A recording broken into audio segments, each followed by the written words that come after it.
Hey, good evening. This is a work session of the Board of Trustees of the Village of Sleepy Hollow. There is a notice that I need to read as we're meeting obviously remotely.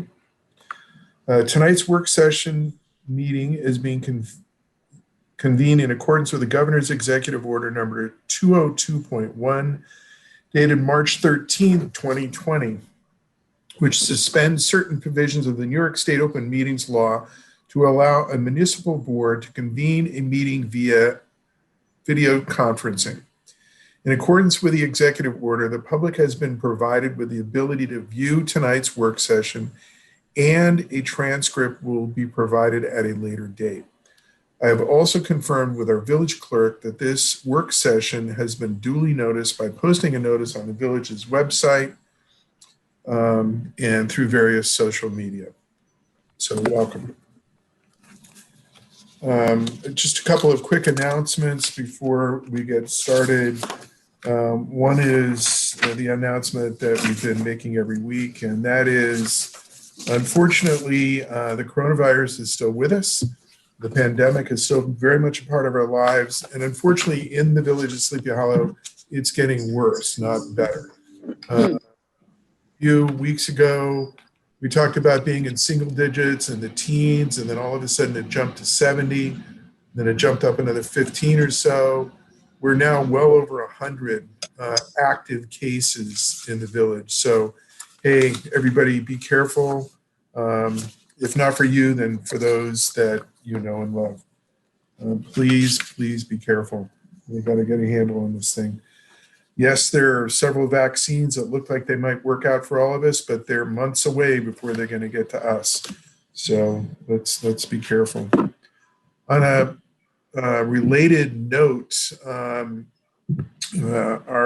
rec superintendent Matt Arone is reached out and to let us know, unfortunately, because of that same pandemic, our training and some of the things that go on around that will not be happening this year. At least not in the way that we normally do it. So Matt has decided to put something together that's kind of cool.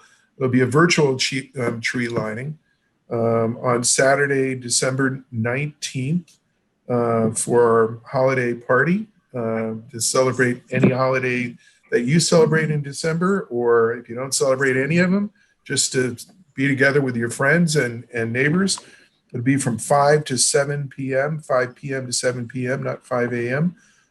So Saturday early evening. And you can stream it on Rooney Tunes. Not Looney, but Rooney, like Mickey. We'll get the exact address out there to everybody, so you have plenty of time to get lined up for that. In the meantime, in addition to music and some other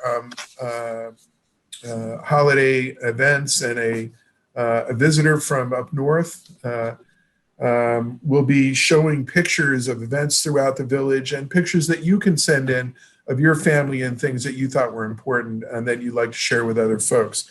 So if you email those photos, those pictures to rooneytunesradio@gmail.com, they can get included in if you get them in by the 12th of December. So Rooney Tunes Radio is ROONEYTUNESRADIO@gmail.com. So Rooney Tunes Radio, that should be pretty easy to remember. So please, hey, this could be a lot of fun. So we look forward to your submissions and look forward to you all joining us for that on that Saturday evening in just a few weeks.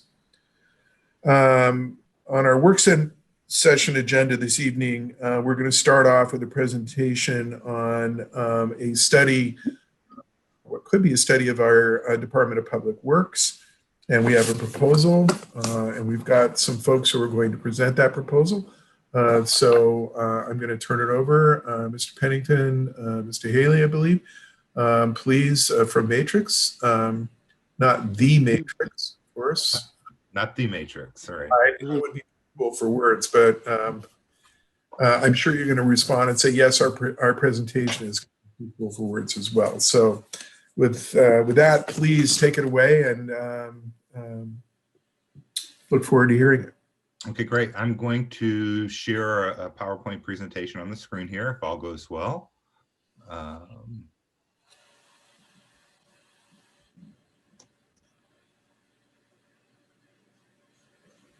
Pick the right one.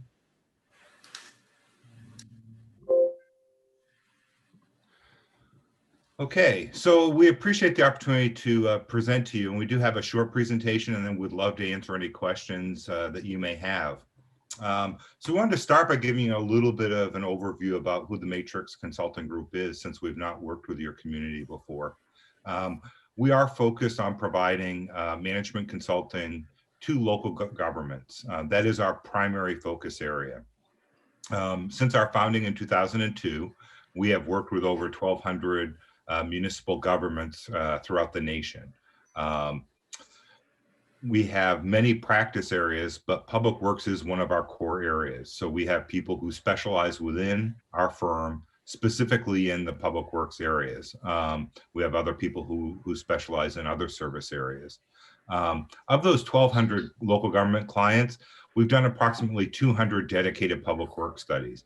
And that ranges from communities, and we'll talk more about our experience in a bit, but very large, including Los Angeles, to very small communities that have, 10 to 20 employees in the public works department. So, and we've worked in approximately 43 states throughout the country. So we're well familiar with the different elements of a public works operation, and really try to understand what makes your public works department unique for your organization. The project team that we'll talk about in a minute only includes full-time members of our firm. So these are all full-time professional consultants. They're very experienced in conducting studies of this nature, specifically public works. They've worked together on dozens of other studies.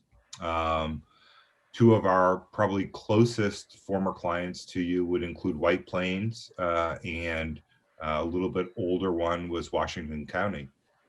Our approach to consulting is very much a fact-based approach. So we spend a lot of time talking with your staff, understanding your existing approaches, your service demands, what makes your community's public works department unique, before we get into the analytical component, so that we're not making any assumptions about your department based upon work we've done with others. We really want to understand your strengths and your opportunities for improvement.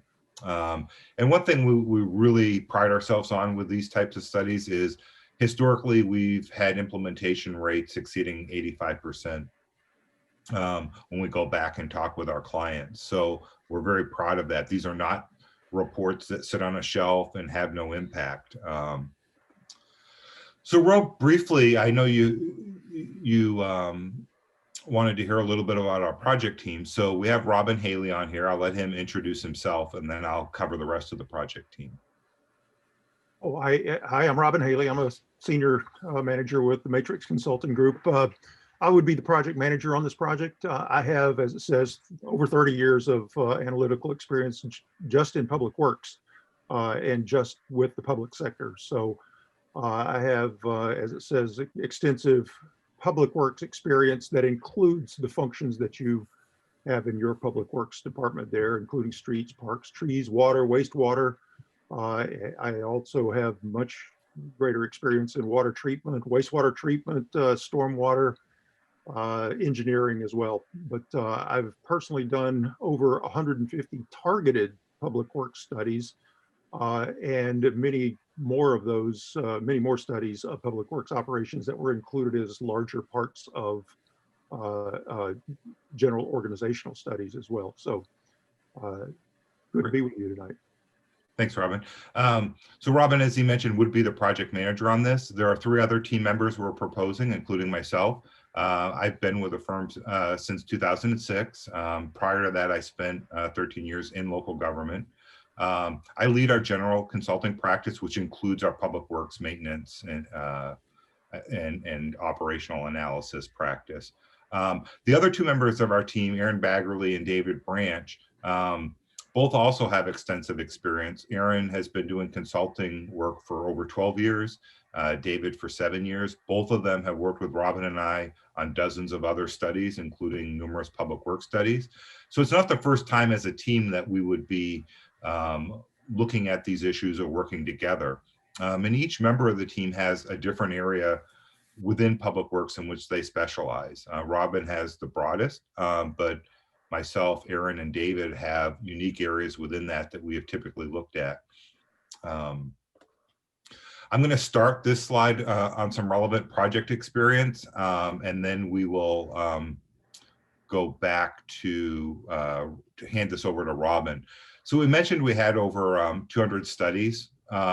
We tried to give you a sampling of some of our representative clients. I think what's most important about our experience that I want to get across is there's little that you could be encountering we haven't seen. We've worked with, as I mentioned, very small departments, larger departments. We've worked a significant amount in the northern regions of the US. So we're well familiar with the requirements for snow removal and the impacts that has on street maintenance and other things. We have, and Robin will probably get into this in more detail, but we have studies that have looked at specifically shared services. And that's one of the ones I mentioned earlier, Washington County. We were looking at the feasibility of consolidating public works barns between the county and two of the communities, as well as other ones.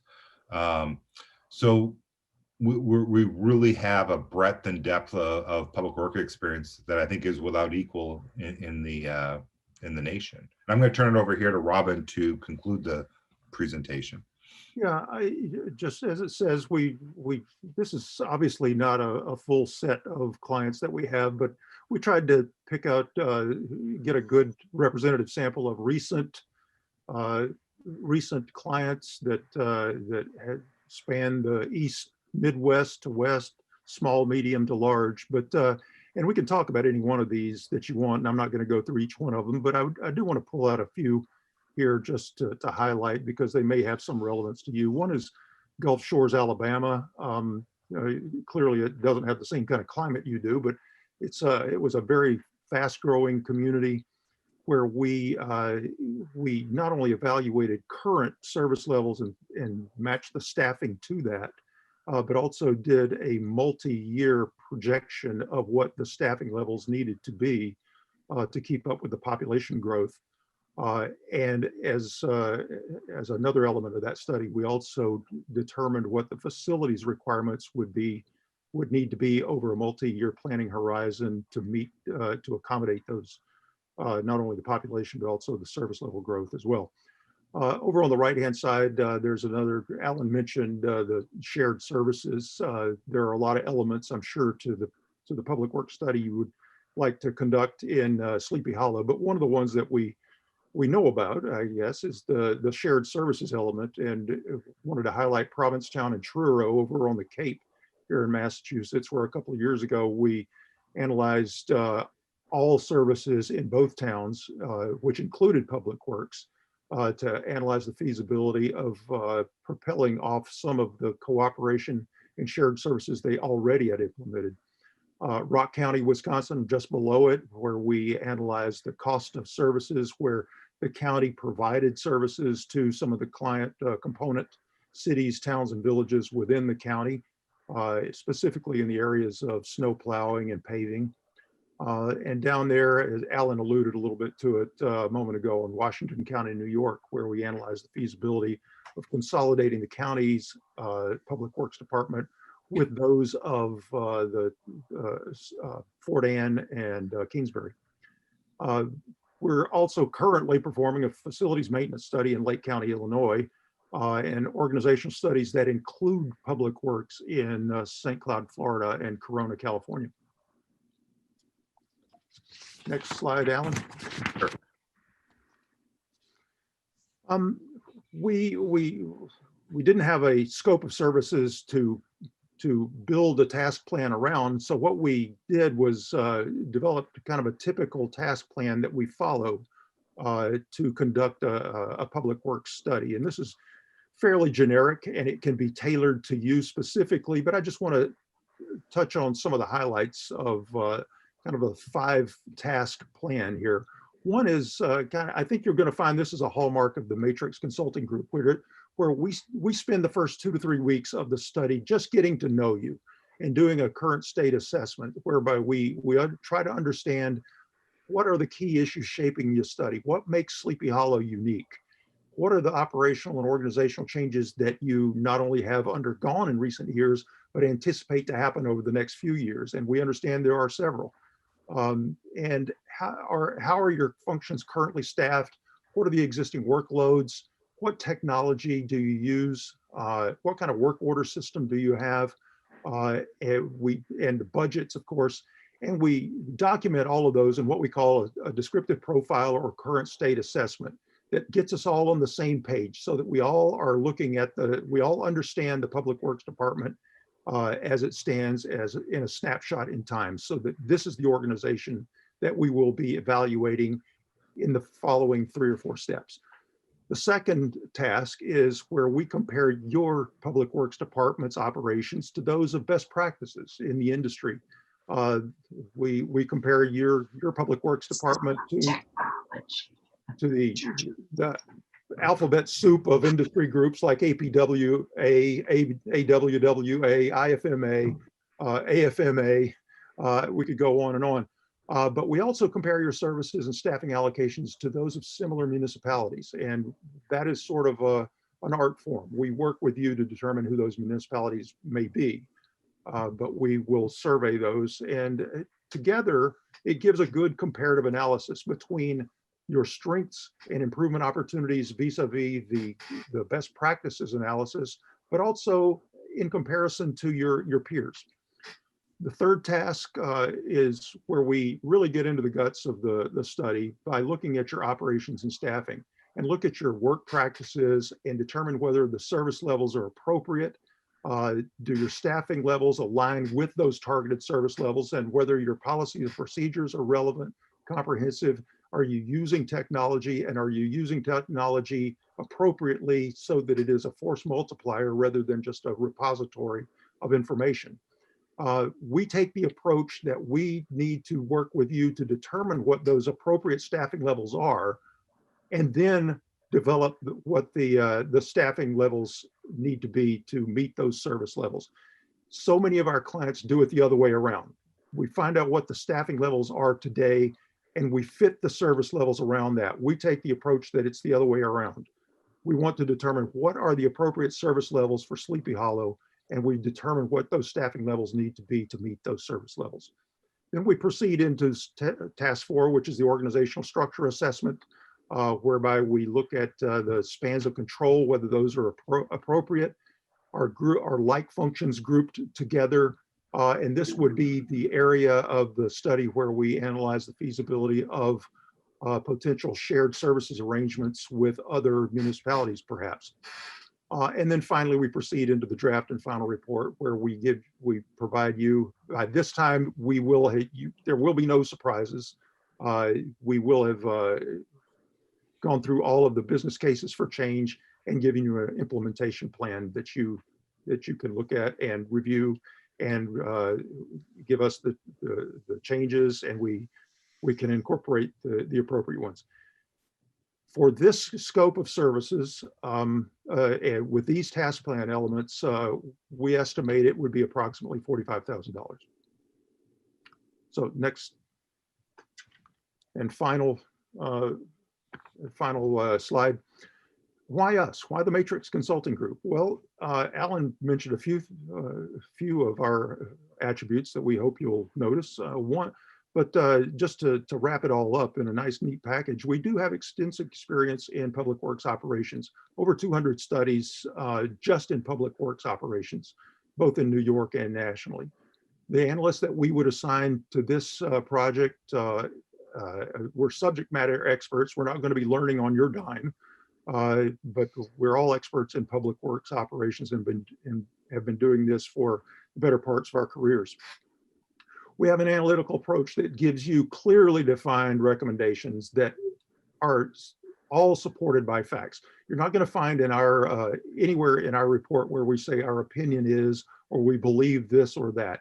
Everything that we recommend, everything that we say, every piece of our business case is based on something that we can point to as a fact, whether that's in an interview, whether it's in our observations, or whether it's a piece of data that we can point to.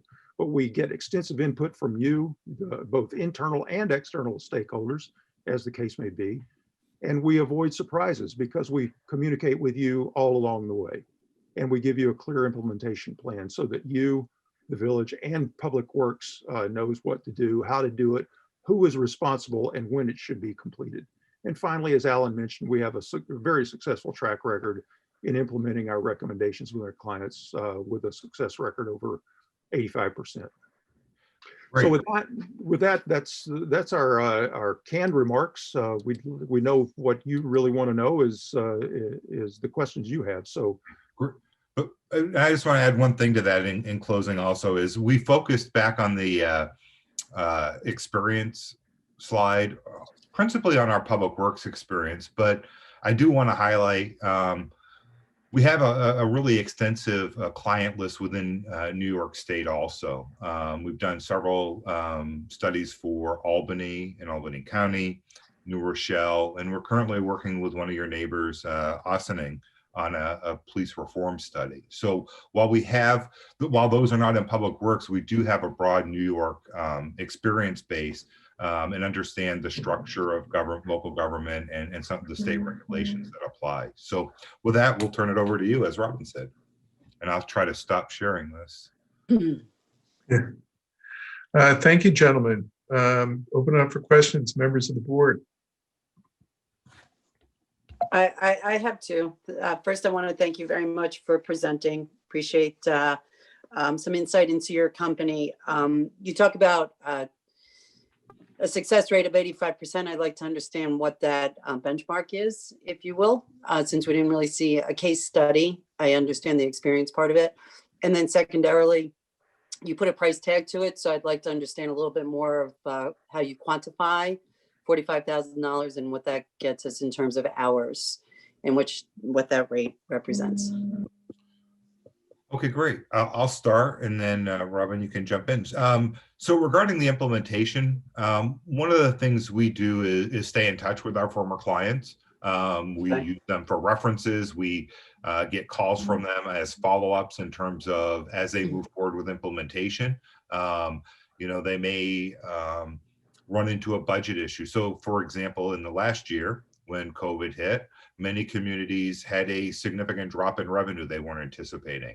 We had clients who were in the process of implementing studies, and they say, come back and just say, hey, we can no longer afford to implement maybe or purchase a new software system, or we can't buy this new piece of equipment, or we can't add the number of staff we were planning to. Are there ways we could phase this? Are there ways we could reprioritize what you already gave us to get as much benefit out of these recommendations as possible? And that's something we do with all of our clients, is provide that follow-up discussion, but it gives us that opportunity to understand how far they've come in implementation. So that's how we get to an understanding of that level of implementation. And then we often see them at professional association meetings also and have that opportunity to talk with them. Okay, so if I understand correctly, and this would be important for us because we're in the middle of a lot of new horizons in terms of, building a new TPW, understanding what the resources are.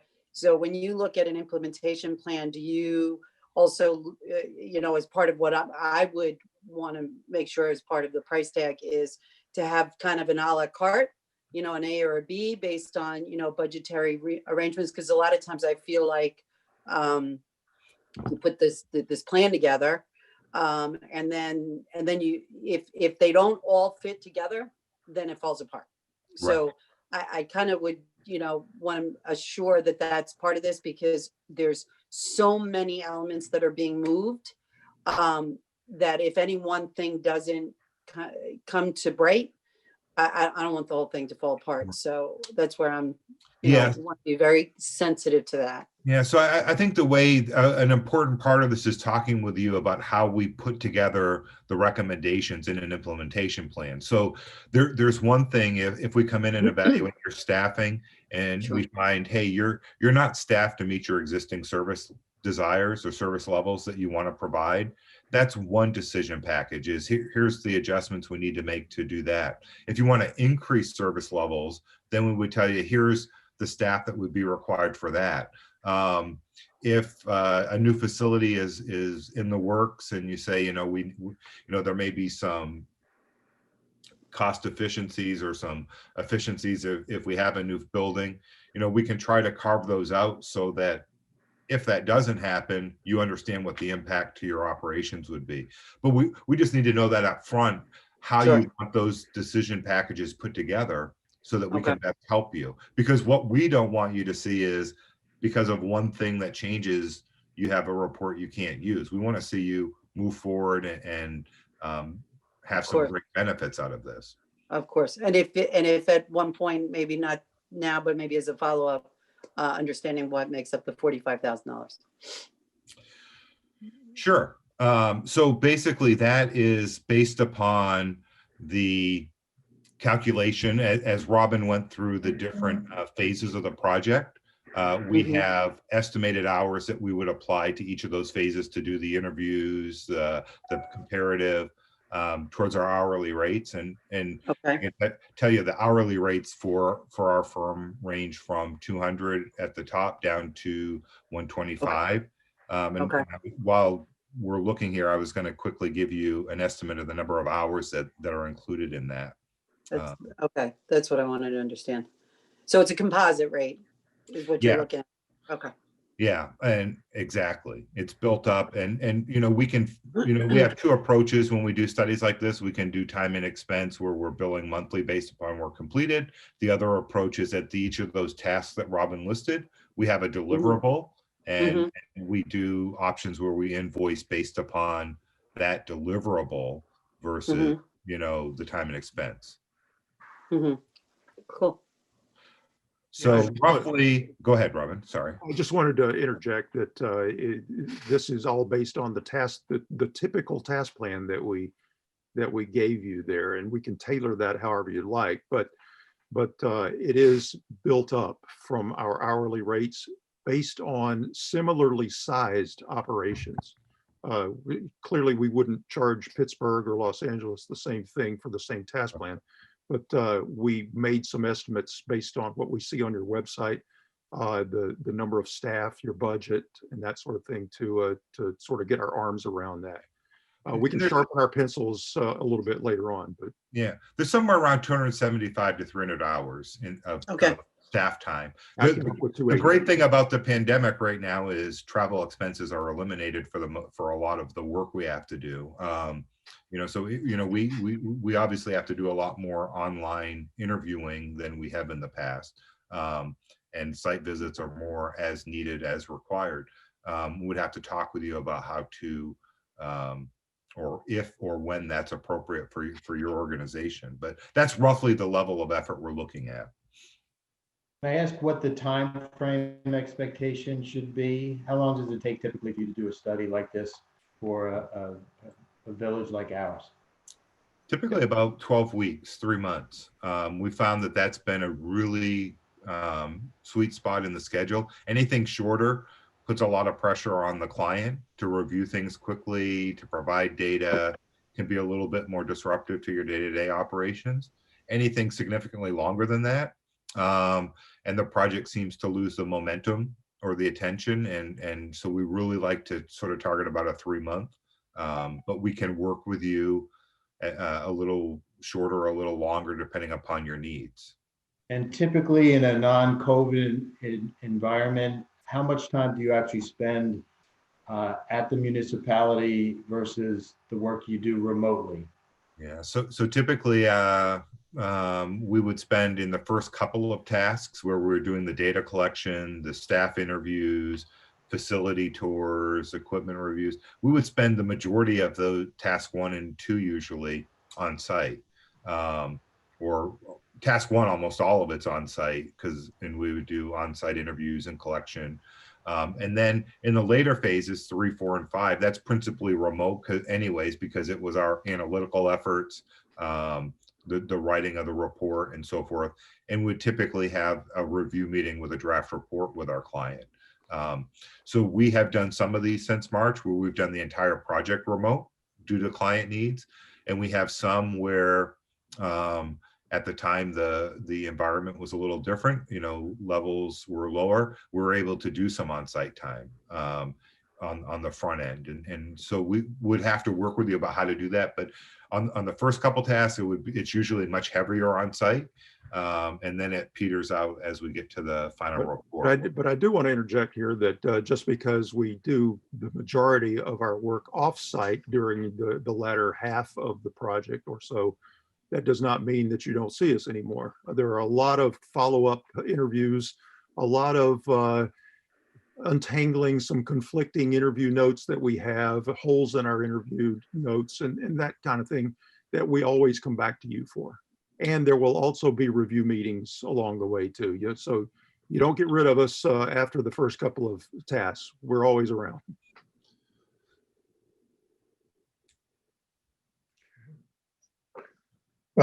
Other immediate questions from members of the board?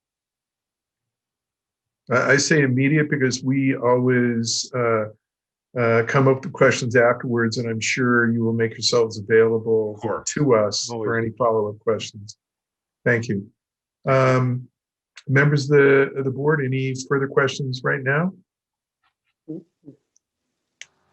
Gentlemen, I want to say thank you so much. I would have welcomed you to Sleepy Hollow, but I obviously have no idea where you really are right now.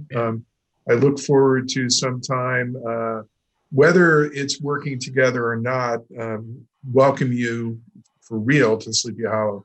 Look forward to it. We'd love to be there. All right, great. Okay. Well, be safe, and we'll be speaking to you soon. Thank you. Thank Bye-bye. you. Thank you. Thank you. All right, we're going to move on to our next discussion item, and that is we need to set a public meeting on the hazard mitigation plan. Mr. Giacchio, you want to fill that out a little bit? Yeah, so as you know, we are updating our hazard mitigation plan. The firm that's doing the work had a meeting with our shareholders, stakeholders. We also had our committee meetings, all the necessary meetings required as part of the hazard mitigation plan.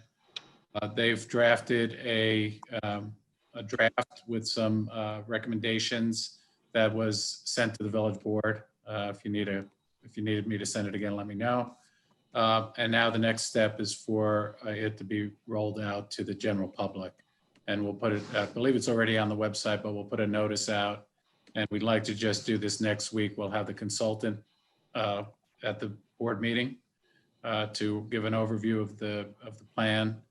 And this is another necessary thing we need to do as part of the process.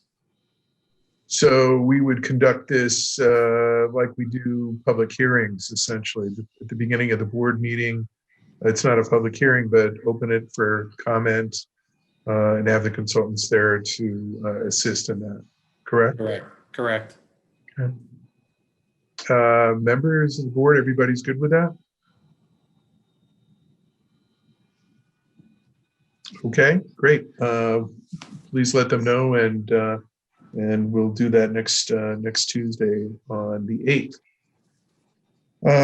Next discussion item is our parking meters, and traditionally we have bagged them. We've covered them up to and not charged parking as a way of trying to help out downtown businesses and get more people to shop in Sleepy Hollow. It's, as we know, it's a really strange year. So I'm not sure, what the effect could be. I'm kind of loath to suggest that we don't do it, just because I think anything that we can do, no matter how small it may be, that might assist businesses in our downtown is something that we should try to do. given the pretty awful year that so many of them have had to go through and are still in, frankly. So, folks, we usually bag them sometime in December until sometime right after the first of the year. What are your thoughts? I think we should go ahead with it again this year. I agree. Mr. Mayor, we did it December 11th to January 2nd last year.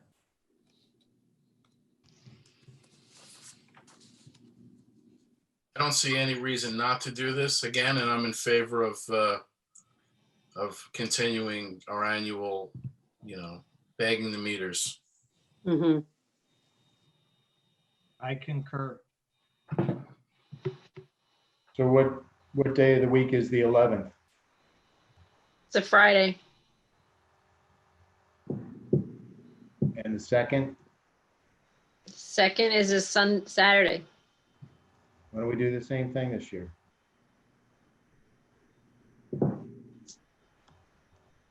One, I got 2 head nods, 2 thumbs up, and 3, 4. Okay. All right. We'll put it on for a resolution for next week because I think we need to do that. But we can also put that on the website as well. Okay, Mr. Giacchio? Yep. Great. Moving on in the same vein, I'm getting got a lot of pandemic things to consider. One of the things that we've been trying to do throughout the year, or at least since late March anyway, is from time to time look at what's coming up.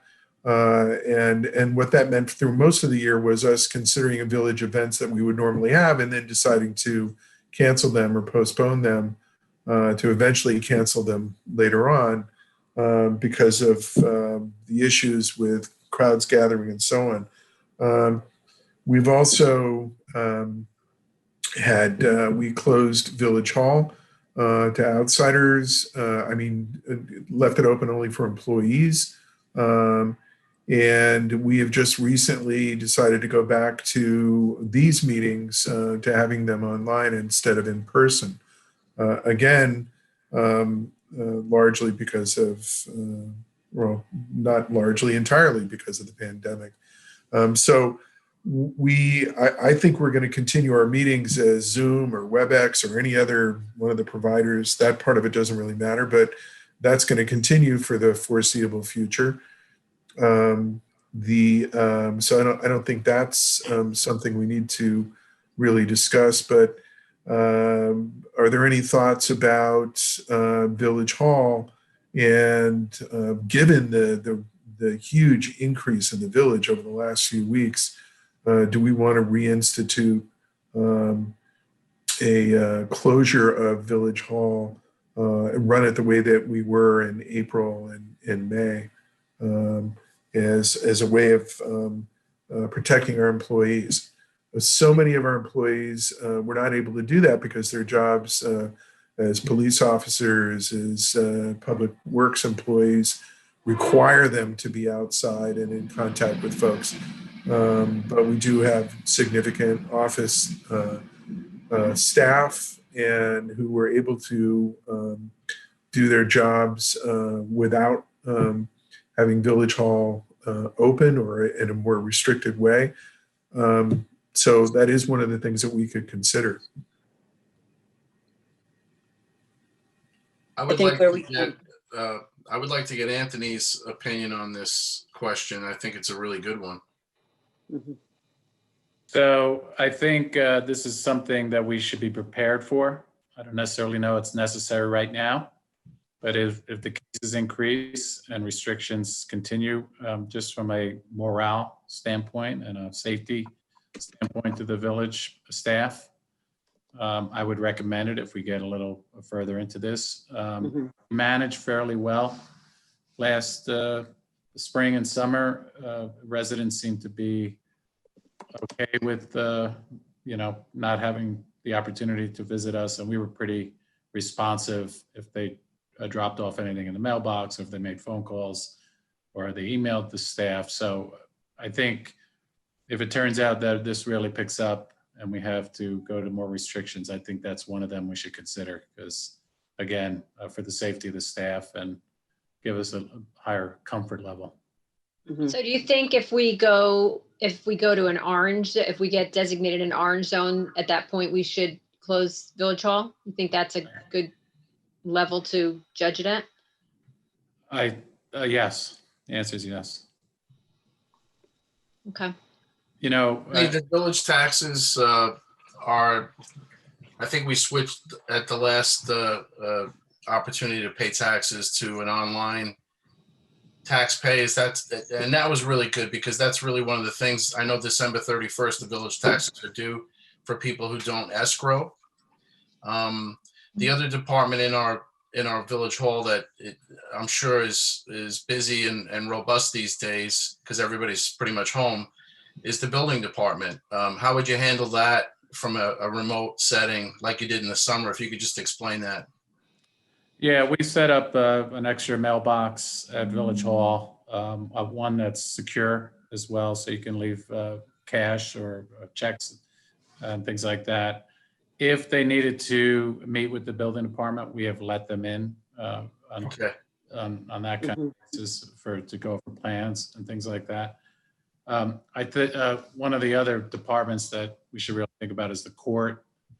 Usually the court is more restrictive than we are. They may impose a closure of the courts in the state, but I think that would be the most impacted for people to pay tickets and obviously court session. So we have to consider that. But the building department managed pretty well during the summer. Didn't seem to skip a beat when we closed Village Hall. Mhm. And they had they did have a lot of building department stuff going on. Yeah. So Anthony, is your recommendation that we stay as is for now? And if we get designated at the orange level, then we go back to what we were doing last summer, or this summer? Yes. Let me just follow up on that, Glenn. Let me suggest this, that we agree that if we go to orange, that those restrictions go into place immediately. And that we just revisit this, because they may not, and we may decide to put those restrictions in place anyway. But if it's a consensus on the board, just saying to Anthony that, hey, we hit orange, then, put them back in place. You guys good with that? Yeah. And as of right now, we're still insisting that people wear masks Mhm. and we're taking temperatures. Taking temperatures, doing the mask. They're Yes. signing in. Yeah. Mhm. Okay. Okay. Mhm. All right. Our meeting schedule in December, since this is the first, I'm pretty certain we've got 5 Tuesdays in December, and our habit, our tradition, our rules, informal, have been to, when we have 5, is always to meet on 4. And we also try to be thoughtful about the holidays themselves as well. So we've got, if I do the math right here, the first tonight we're meeting, we've got the 8th, the 15th, the 22nd, and the 29th. Thoughts about, I'm going to strongly recommend that we take at least one of those off. Mhm. I think we've got a lot of stuff going on. I'm not so sure that I would want to have more than one meeting off, but one of those. And your thoughts about which one, or at least one. 22nd. 22nd. I was gonna say the 29th in between the two holidays. I think 29th for me. Yeah, me too. In between Christmas and New Year's. You could do both. We go to orange. Well, if we go to Orange in each one of our houses, each one of our homes, it's So, weird. and it looks like next week's a board meeting. And then the 15th would be a work session. We need to get a board meeting in before the end of the month, right? Yeah, and we can do what we do often in August, where we just combine the work sessions and the board meetings so that we can not throw our treasurer into a deep funk because she can't pay any bills. So, we'll have a couple of warrants. So I think we can just do that. Whatever we have the meetings, we can call them whatever we want. Okay. So you leaning towards taking 2 off, or I'm just would the warrant be prepared for the 15th? We'll have one for next week.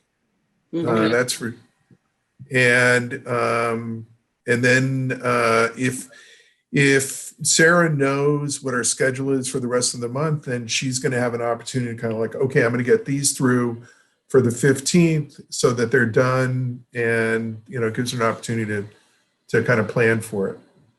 So we can go into special session on the 15th and maybe take the last 2 Tuesdays off. That's what you're saying?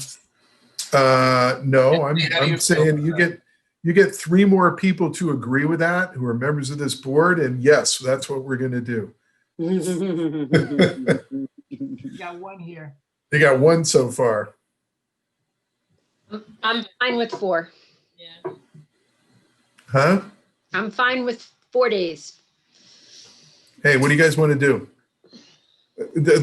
Definitely if it's one, the 29th or the 22nd. Mm-hmm. 20. No, you can't say, it's an either or. Why don't we just vote? All right, who wants to take the 29th off? This is not a vote because we're not in a regular meeting. It's just a, Show of hands. okay, so 1, 2, 3. All right. Do we need, is the work needed for all 4 sessions? I mean, I think we need to evaluate, can we take a look at what we have to get done? And if we can do it in the 3 sessions, could we take the 2 what off? we can do is what we can do tonight is announce which one we're not going to work.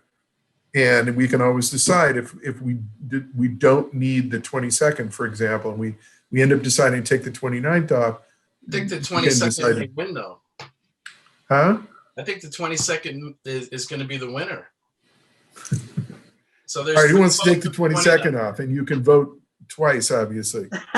So, well, it's Going to just, come down to the mayor, I think. That's typical. all right. So I'm growing fond of the idea of taking 2 off. I think we can get the work done. I think so too. As long as our bills get paid and Sarah's happy. Oh, look at that. That's what we live for, right? Trustee Gebler, I'm going to put you on the spot. 1 or 2, 22nd, 29th. You already voted.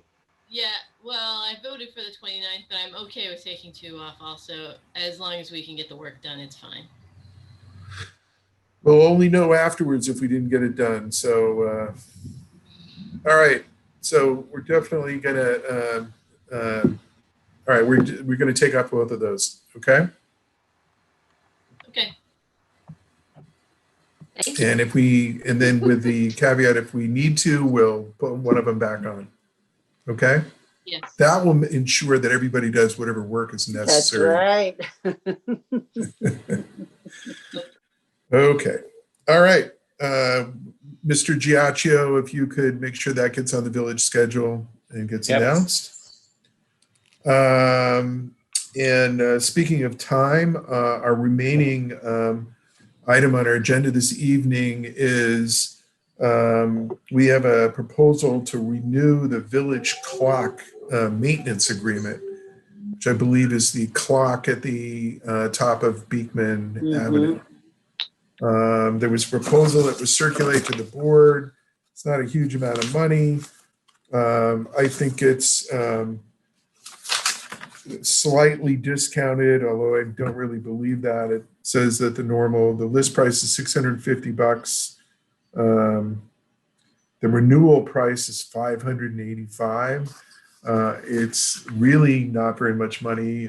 I think we're probably all slightly annoyed by the fact that we have this thing that we can only get a maintenance agreement with one company because they're the ones that actually put it in. So we will be tied to them as long as we have a clock. I, for one, like to see the thing actually run properly. I'm not a big fan of that, the old adage that it's right twice a day. So I don't see any reason not to renew the agreement. I agree.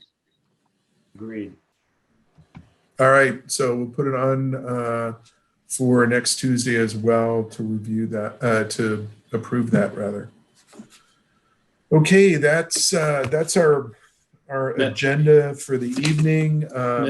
Mr. Mayor, I'm sorry to interrupt. Yesterday, I was notified by the Environmental Advisory Committee that they have new members to the Climate Smart Task Force, and they wanted to know, pass a resolution next week recognizing the new members and some ones that are no longer on the committee. We probably could if we knew who they were. I think we did send them. Do you want me to, I could read them. I'd like you to, that was your signal to kind of read them off. David Avrin, who's also the co-chair of the Environmental Advisory Committee, Daniel Convisor, Beverly Jansen, Anna Welch, Sarah Smiley, Aaron Vastola, Shar Weigel, Sasha Spector, and Anthony Giacchio as the village representative. I don't know about that last guy, but Well, you can take the last guy off the committee. That's you can take him off. What about Jess? Is she still on it? Who? Yes?